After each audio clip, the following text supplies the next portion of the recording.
Welcome. I'm Brother Eric John Phelps here at 24/7 World Radio Podcast. Coming to you live and direct from Newmanstown, Pennsylvania on this Sunday, March the 3rd, 2024. Today's broadcast is going to concern an error that is being made by the patriots, the white patriots of this country, concerning 1871 and the creation of a government for the District of Columbia. That this was the great change to our American government, and this is a mistake. 1871 was the year in which the District of Columbia was given a government in anticipation of March 9th, 1933. When FDR would seize every person, place, and thing in this country, that he would implement emergency war powers military government, springing from Trading with the Enemy Act, and that the Congress would approve and confirm this on March 9th, 1933. 1871 was in preparation for March 9th, 1933. So, did the big change come on February 21st, 1871, with the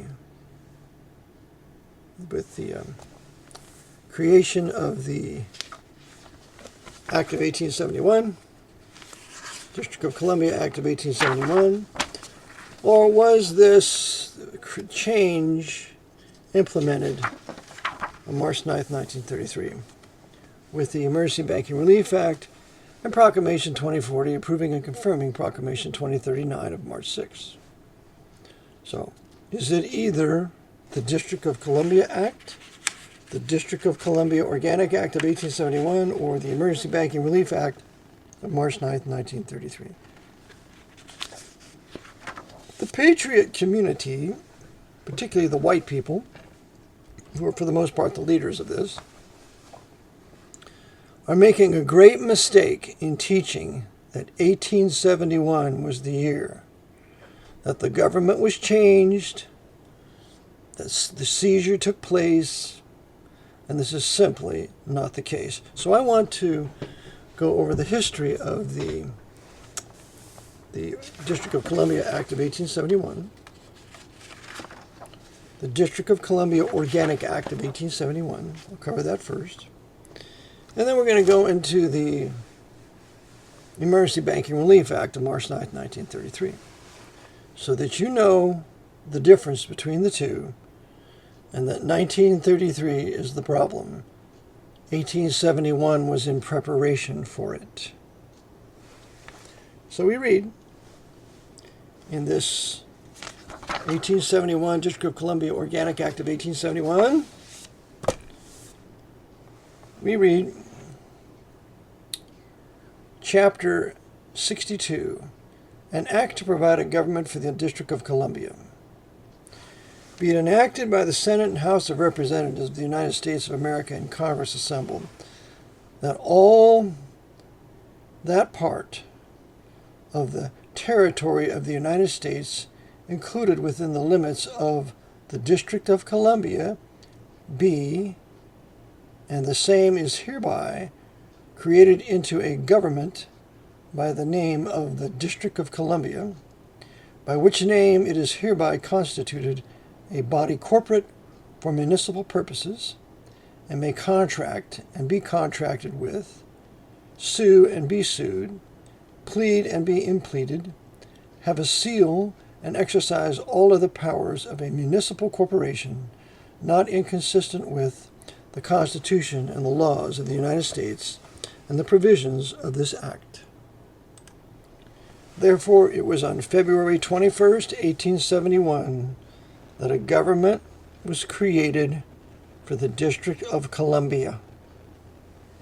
The District of Columbia had already been created as the capital city, pursuant to the Constitution, when it made provision for that. And the District of Columbia was just fine.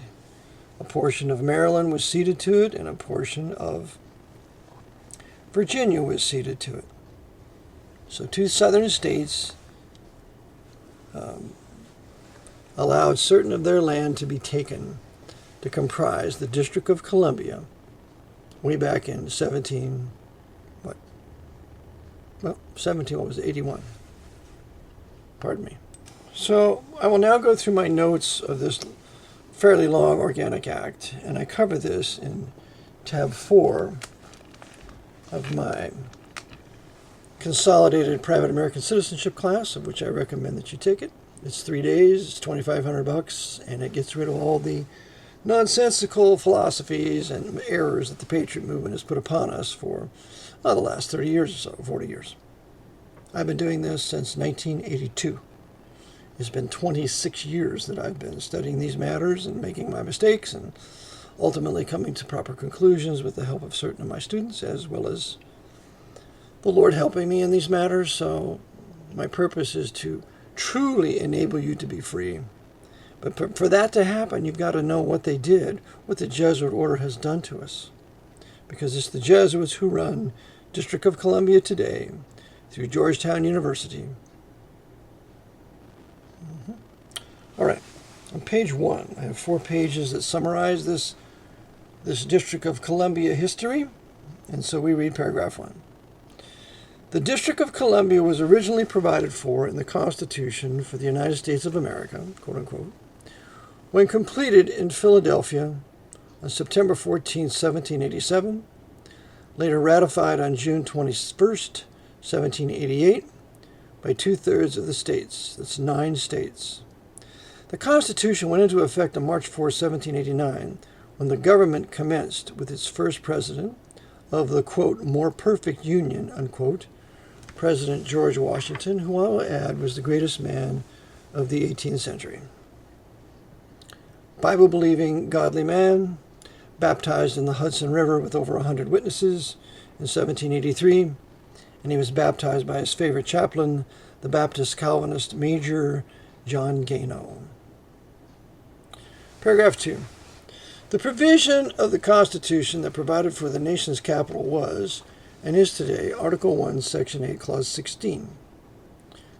Quote, to exercise exclusive legislation in all cases whatsoever over such a district, not exceeding 10 miles square, as may by cession of particular states, which as we saw were Maryland and Virginia, and the acceptance of Congress, become the seat of the government of the United States, and to exercise like authority over all places, purchases by the consent of the legislature of the state, in which the same shall be for the erection of forts, magazines, arsenals, dockyards, and other needful buildings. That is, and to exercise like authority over all places purchased by the consent of the legislature of the state, in which the same shall be for the erection of forts, magazines, arsenals, dockyards, and other needful buildings, and, quote unquote. So this is the provision of the Constitution, Article 1, Section 8, Clause 16, that allowed for the creation of a capital or a seat of the government of the United States. Paragraph 3. On July 16, 1790, in accord with the above constitutional clause, the territory was formed by means of the District of Columbia Act, quote unquote, wherein the 10 square mile, quote unquote, territory was created and made the permanent seat of the nation's federal government. We read from the National Archives, quote, an act of Congress on July 16, 1790, 1 Statute 130, established a federal district for the seat of the United States government along the Potomac River on lands donated by Virginia and Maryland, stretching from Georgetown to the Anacostia River, and later including Alexandria. The new federal territory was officially named the District of Columbia in 1796. The federal government relocated to the District of Columbia from Philadelphia on December 1st, 1800, with Congress exercising exclusive management and legislative control over the district via designated committees in the House and Senate. unquote. So here we have an act of Congress establishes federal district for the seat of the government. It later became to be known after the war between the states as Rome on the Potomac. And what made it Rome on the Potomac was two things: the 14th Amendment and the Organic District of Columbia Act of 1871. Continuing. You can read about this Rome on the Potomac, by the way, in a book titled Washington in the Lap of Rome by Justin Fulton, written in 1888. Paragraph 4. On February 27, 1801, Congress passed the District of Columbia Organic Act of 1801, officially, quote, an act concerning the District of Columbia, unquote, in accordance with its power conferred by Article 1, Section 8, Clause 11 of the Constitution. It incorporated the District of Columbia under absolute control of Congress and organized the territory within the district into two counties, Washington and Alexandria counties. The corporate charters of the cities of Georgetown and Alexandria were left in place, no change being made to their legal status. So as we can see now in 1801, the District of Columbia Organic Act incorporated the District of Columbia. So the District of Columbia is incorporated in 1801. On May 3, 1802, the city of Washington was granted a corporate municipal government consisting of a mayor appointed by the President of the United States. And I add, meanwhile, the War of Northern Aggression, erroneously termed by the radical Red Republican Northern victors as the Civil War, had been fought from 1861 to 1865. The 14th Amendment had been declared to have been ratified by 3/4 of the states on July 28, 1868.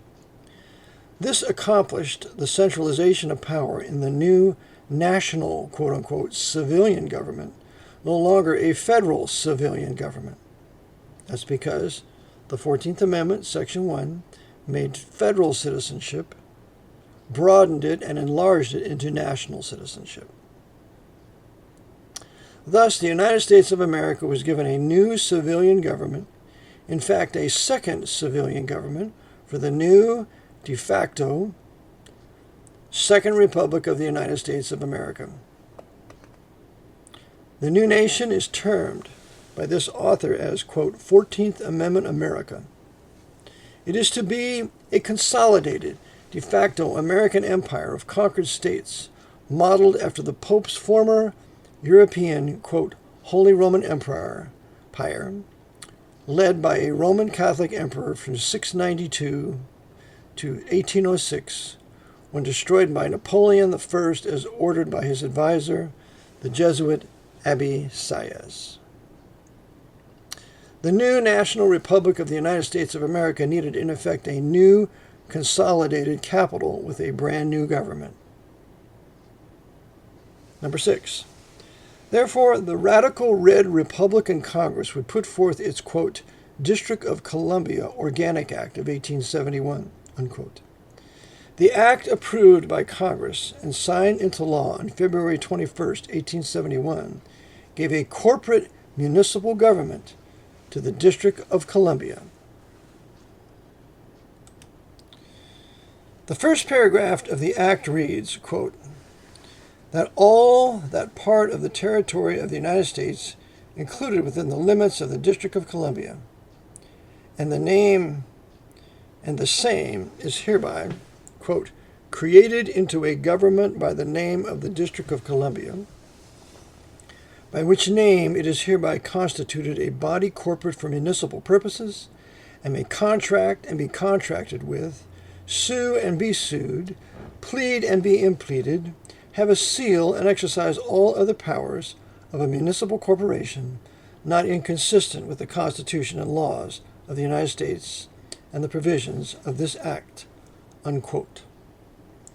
So now the District of Columbia that was incorporated in 1801 is now given a government. It's created into a government by the name of the District of Columbia. Before 1871, this did not happen. So, it's a municipal corporation. It's been given a separate and distinct government in 1871 and had already been incorporated in 1801. Number 7. This act created a government in the form of a public municipal corporation for the territory, the first called the District of Columbia, quote unquote. This new consolidated government created by Congress was named, quote, the District of Columbia, unquote. So, we have a special government created for the District of Columbia. The District of Columbia is modeled after Rome, or more even importantly, the sovereign state of Vatican City on the Tiber River. Okay? You have the sovereign state of Vatican City on the Tiber River. You have District of Columbia on the Potomac River. They're identical. There's the Vatican Empire. There's the Pax Vaticanicus, or the Pax Romana. And then there is the Pax Americana, the Peace of America, or the American Empire, or the 14th Amendment American Empire, or the Pope's Holy Roman 14th American Empire, with its center city of the District of Columbia, not Washington, the District of Columbia. This new government was never, then or now, a private corporation as espoused by a host of Patriot pundits. This government is not the commercial, quote-unquote, USA Inc., as described by the late Irwin Schiff in his epic work, The Biggest Con.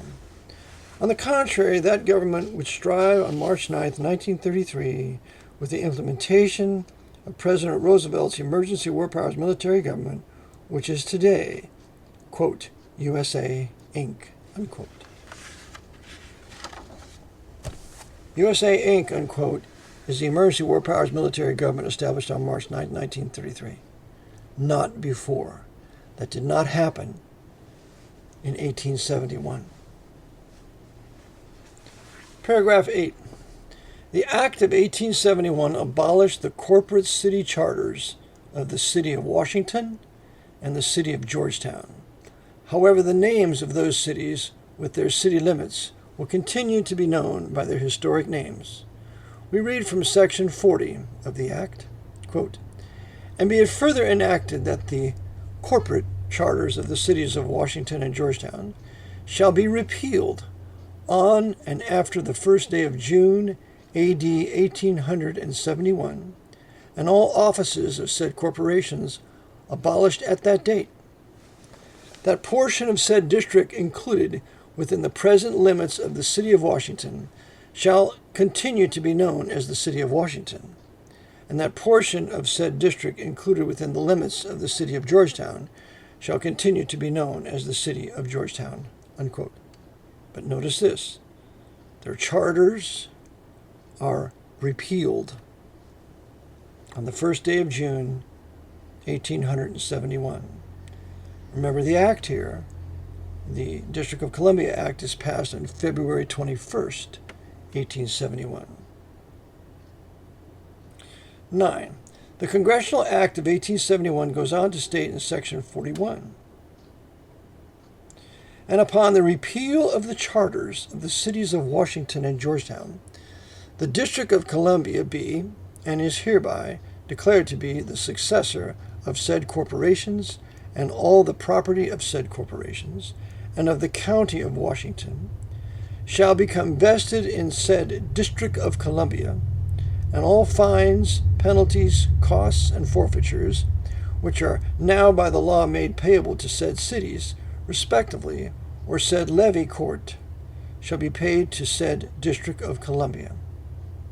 So, the charters of Washington and Georgetown are repealed, and they will be, the District of Columbia is the successor of these corporations of Washington and Georgetown. So you see, the Jesuits are centralizing District of Columbia, making Washington and Georgetown, those cities, part of the District of Columbia, or District of Columbia. They are not separate corporations as they were before they were repealed or those corporate charters were done away with. Okay, in 1871. Continuing, number 10. The Congressional Act of 1871 not only created a civilian corporate government, including legislative, executive, and judicial branches, for the territory called the District of Columbia, quote unquote, but it abolished the corporate charters of the city of Washington and city of Georgetown, thereby reducing those cities to the territorial government of the District of Columbia. The act, pursuant to the purposes of the Jesuit order, consolidated and centralized power in the District of Columbia, later to be called by many Protestant and Baptist ministers, quote, Rome on the Potomac, unquote. The President of the United States would appoint the governor of the District of Columbia, and thereby be the ruler of the District of Columbia, in preparation for the Jesuit order's Masonic coup d'etat that would be carried out on March 9, 1933. And I will add, aided and abetted by certain Knights of Malta, like John J. Raskob, and the most infamous James A. Farley. 11. The Act of 1871 was repealed by Congress in 1874. Now, this is very important for you to remember. This Act of 1871 that created a government for the District of Columbia was repealed by Congress in 1874, even though the Act had created the first single municipal corporate government for the District of Columbia. This government would be reimposed 4 years later in 1878. So you want to remember this. 1871, they create a special government for the District of Columbia. 1884, it is repealed. So there must have been some white Anglo-Saxon Protestants and Baptist Calvinists there in the government that saw what was coming, and they repealed this act.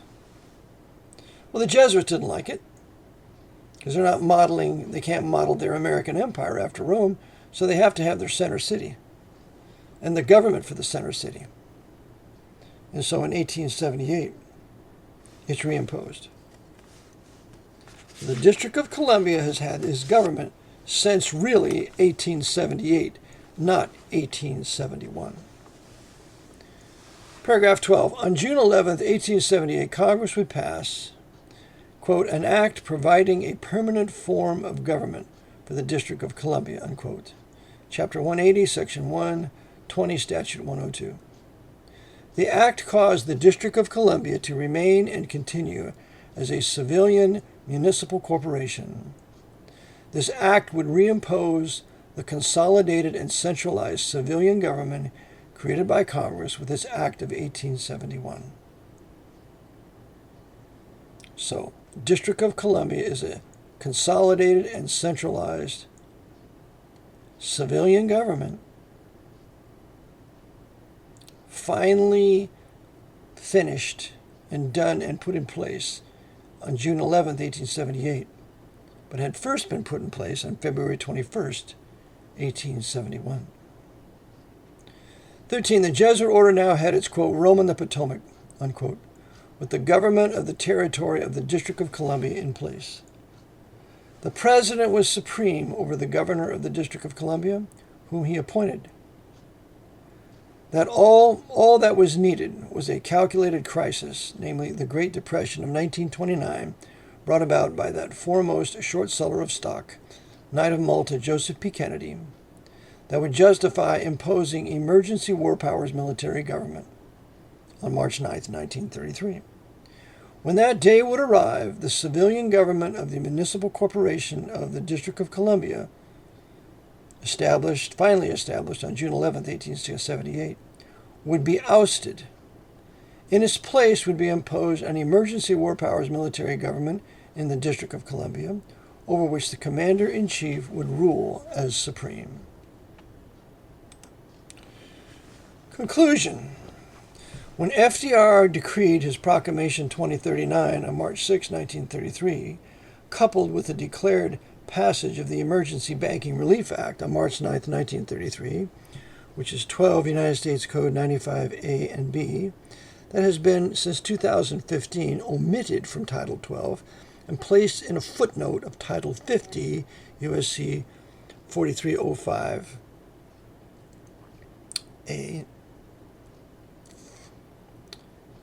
So, with this act, Emergency Banking Relief Act of March 9, 1933, now in Title 50, immediately followed by FDR's Proclamation 2040, on the very same day,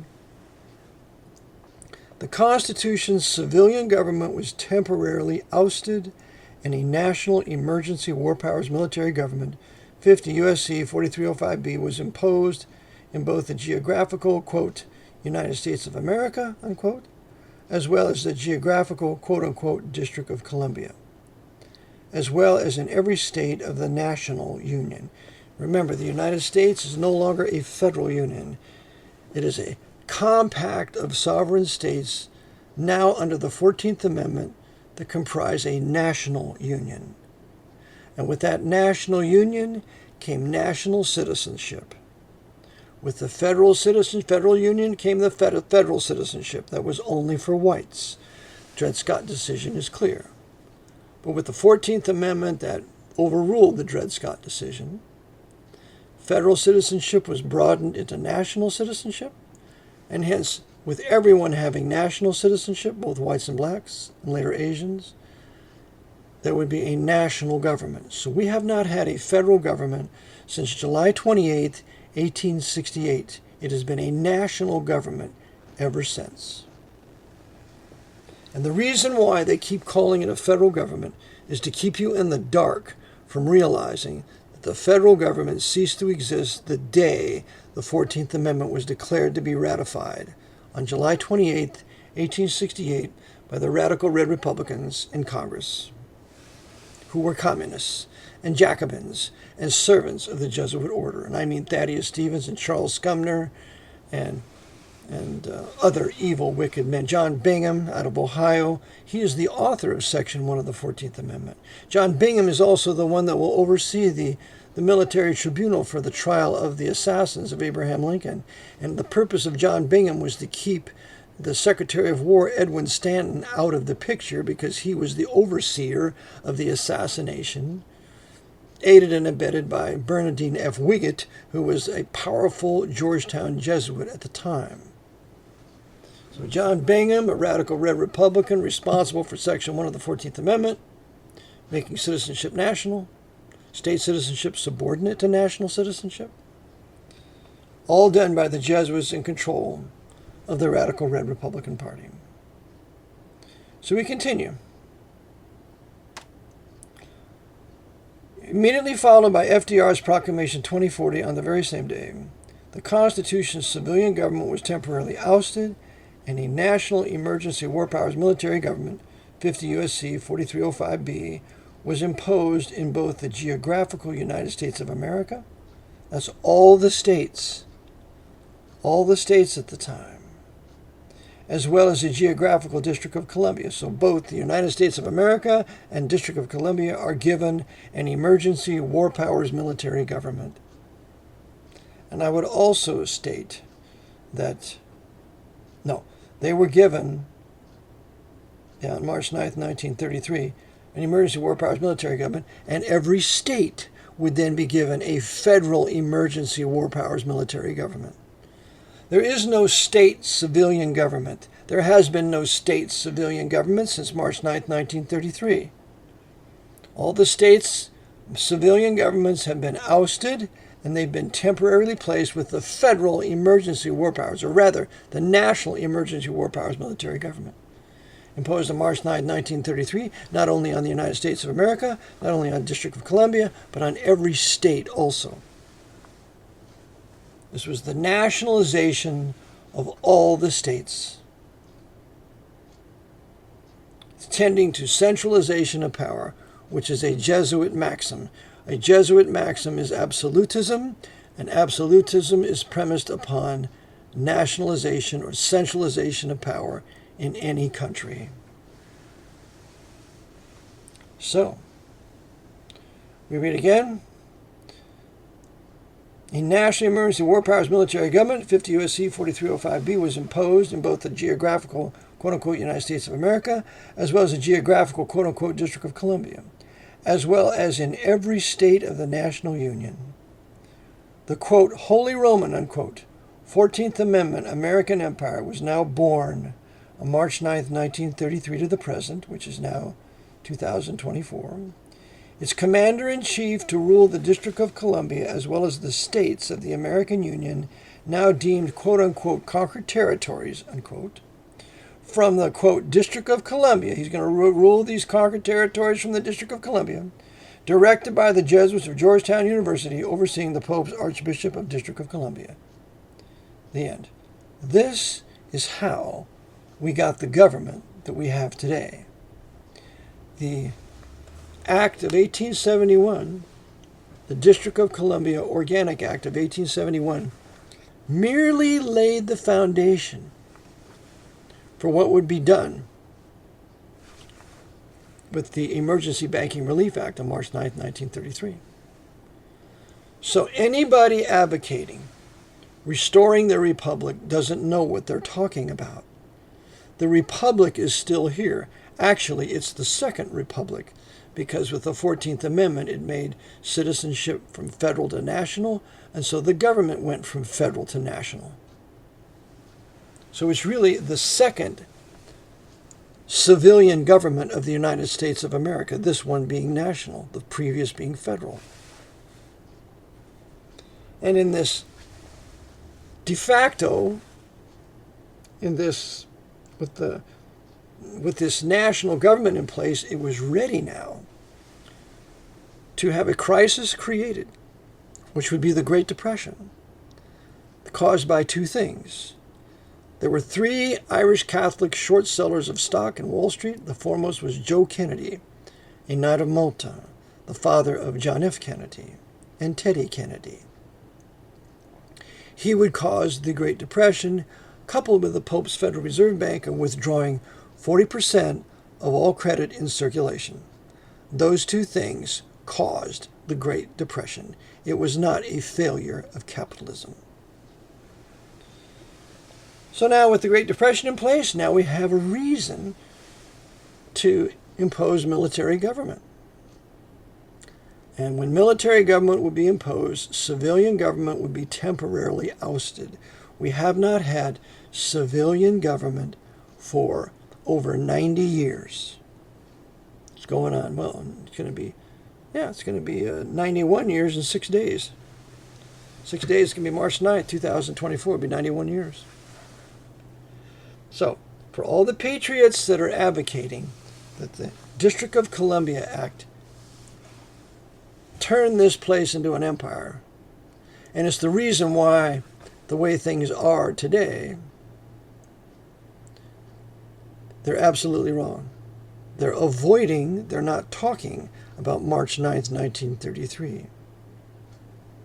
This is the benchmark of American history. This is when our civilian government, our national civilian government located in District of Columbia, was changed into a national emergency war powers military government in District of Columbia, as well as a national emergency war powers military government for the United States of America, centered in District of Columbia. Okay? That's what happened. Anybody who tells you contrary to that doesn't know what they're talking about, and is misleading you either ignorantly or deliberately.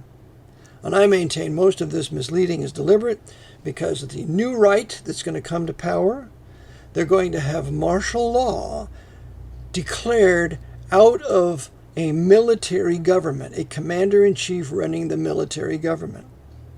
And as I teach in my class, one of the powers that the military government has is to declare martial law.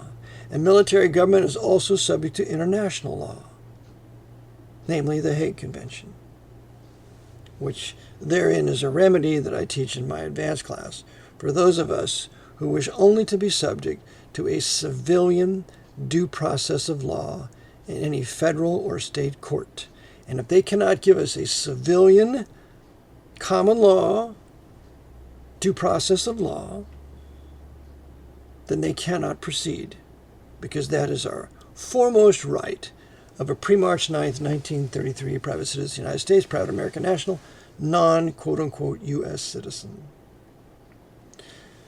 So now, I trust that this has helped you with regard to the Act of 1871.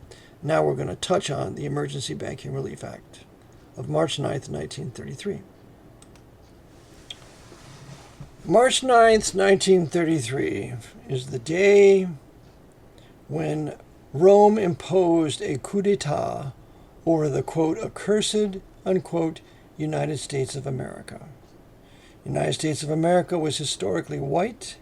It was Protestant and Baptist and Calvinistic, deemed to be a heretic nation by the Jesuits running the papacy, and therefore this civilian government of these accursed heretics and liberals had to be ousted and temporarily replaced with an emergency war powers military government that the Jesuits would have complete and total control over through Georgetown University.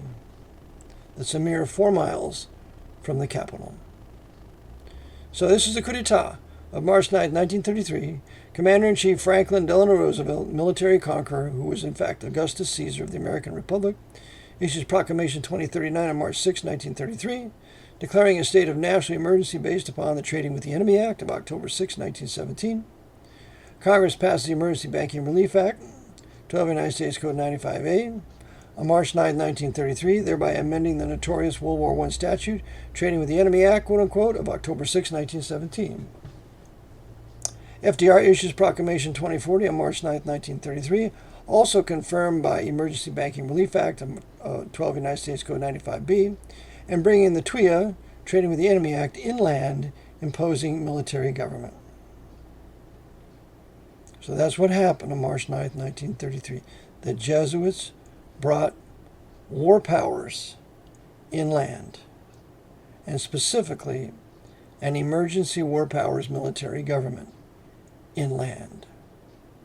And they would, 5 years later, in 1938, with the Erie decision, abolish civilian due process, federal general common law, with the Erie decision of April 25th, 1938.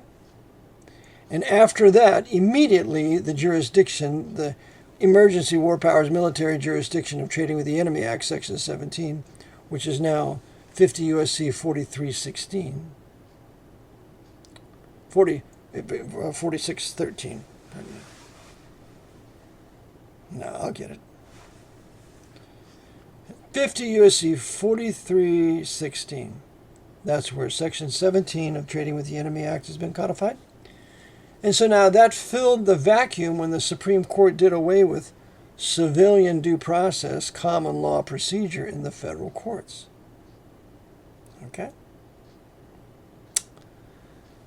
And so anybody that wants to impose a common law procedure anywhere does not know that the emergency war powers military government is in place in every state, in every county, throughout the courts of the federal government, and will never, ever cease to be until the Emergency Banking Relief Act is repealed, or that some people in a county or a state declare their independence from the United States of America, centered in District of Columbia, and resume the position of a sovereign nation once again, retaining all of its sovereign powers, including the right to declare war, coin money, have a national army, etc. And so the only solution to this is you have to be restored to your previous status, which I teach in my citizenship class, of a pre-March 9th, 1933 private citizen of the United States, or your county and your state need to declare independence. They cannot secede. Texas versus White of 1879 says, no state has the right to secede. So in passing a declaration of an ordinance of secession, that would be a lawless act. But it would be very lawful for a state or for a county to declare its independence from District of Columbia, United States of America, under military jurisdiction, under war powers military jurisdiction, that would be blessed by the Lord, providing, first of all, we have a great awakening, as what took place before the American Revolution with the Great Awakening of preaching by George Whitefield and Jonathan Edwards and others, and then a desire to be free from a political tyranny, which the colonists desired, and then the Lord intervened for them and gave them political liberty and won a revolution that was never supposed to succeed. It was a miracle. The American Revolution, the greatest revolution in history. And so that's what needs to happen again. There needs to be repentance, a genuine sorrow for sins, and a personal belief on the Lord Jesus Christ, that he died for your sins, was buried and rose again. Acts chapter 20, where it's faith, repentance towards God and faith towards Christ. Faith about what? Faith that he died for your sins, that he was buried and rose again. And upon believing that gospel, the Lord will save you, place you in the body of Christ, seal you to the day of redemption. And now with the power of the Spirit of God and with the understanding of what you're getting today, you will know exactly what to do. Call for the repeal of the Emergency Banking Relief Act, or we are declaring independence in our county or our state within 30 days or whatever. That's the remedy. There is no draining the swamp. There is no restoring the republic. The republic is still here. Just nobody lives in it in a civilian government with a proper pre-March 9th, 1933 private citizenship status. So when the Emergency Banking Relief Act is repealed, immediately everybody becomes a pre-March 9th, 1933 private citizen, and I don't have to teach my class anymore. Immediately, all the property that's been seized by the Commander-in-Chief goes back to the people. Immediately, the gold has to be brought into circulation once again. And silver needs to be brought into circulation, because the Emergency War Powers military government got rid of silver in circulation in 1965 with Lyndon Baines Johnson, that wicked sinner. So we can get that restored from what the military government has taken from us, and that Emergency War Powers military government is run by the Pope. When that happens, immediately the Roosevelt Court's Erie decision falls away. It doesn't have any effect anymore.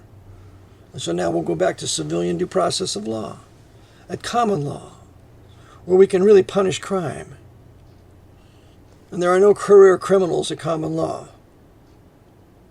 So we can go back to proper government, proper status of the people, proper acquisition of wealth, where the government ceased to be a socialist communist monster, imposing its emergency war powers around the world, attacking nations with Delta Force and Navy SEALs and all these other criminals invading these foreign countries without an act of war. All of this is typical Roman papal foreign policy.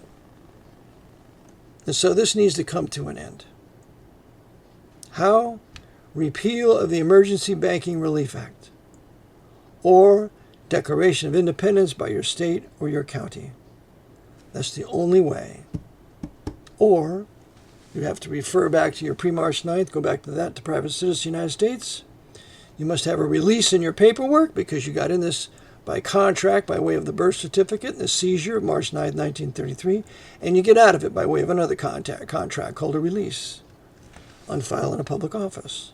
I teach all this in my private citizenship class. It's worth every penny of $2,500. It's a 3-day class.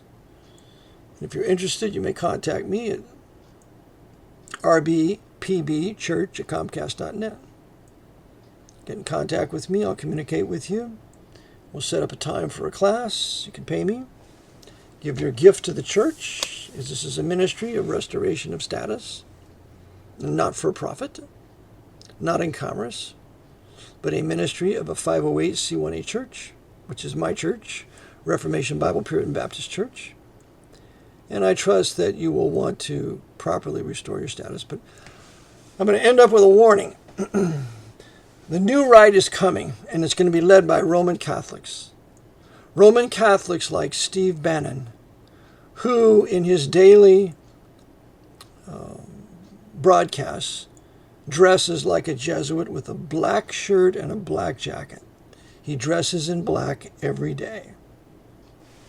And there are others but this is Jesuit-led New Right propaganda against the Jesuit-led leftist, socialist, communist propaganda. That the outcome of this dialectic, of this Hegelian dialectic of the thesis, the communism that we've had since FDR, and the antithesis, the new right that's being proposed now by Trump and other new writers, will end with the establishment of martial law and a military dictator that will set things right as Hitler was supposed to set things right, as Lenin was supposed to set things right when he was brought to power in 1922 after the Civil War ended in 1924.